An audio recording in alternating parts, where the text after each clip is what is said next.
Magandang araw sa inyo mga kaibigan. Itong ating almusalita sa araw na ito. Ang ebanghelyo natin ay Matthew 21:33-46. Sabi ng ebanghelyo, and Jesus replied, "Have you never read what the scriptures say? The stone which the builders rejected has become the cornerstone." Yung rejected ay pinili ng Diyos. Yung itinakwil ng tao ay madalas pinili ng Diyos. Kaya kung ikaw ay naranasan ng rejection, huwag kang mag-alala. Minsan sa mata ng mga tao, wala kang kwenta at sasabihin pa sa iyo at yun ay napakasakit.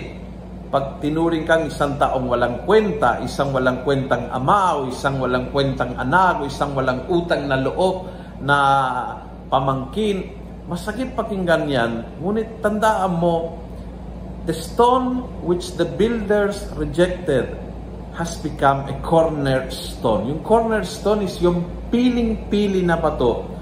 Dahil siya po yung bato na nagbibigay ng cohesion, nagbibigay ng kalakasan sa buong bubong. Yung bubong dati ginagawa ng mga bato, no? And there is a stone in the middle na siya po ay nagtanggap ng pressure from both sides, and that gives strength to the roof.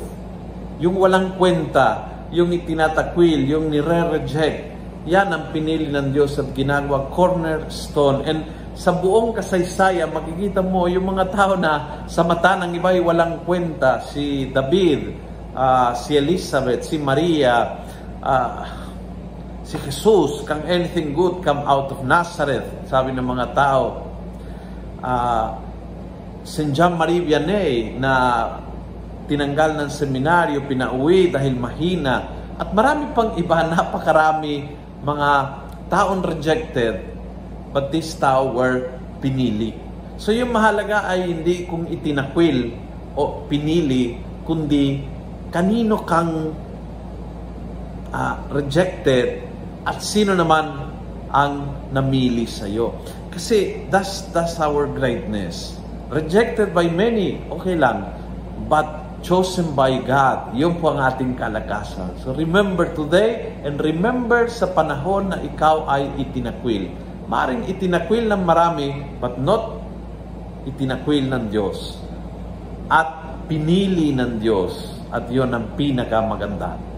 Kung nagustuhan mo ang video ito, please pass it on. Punuin natin ang good news sa social media. Gawin natin viral. Araw-araw ang salita ng Diyos. God bless.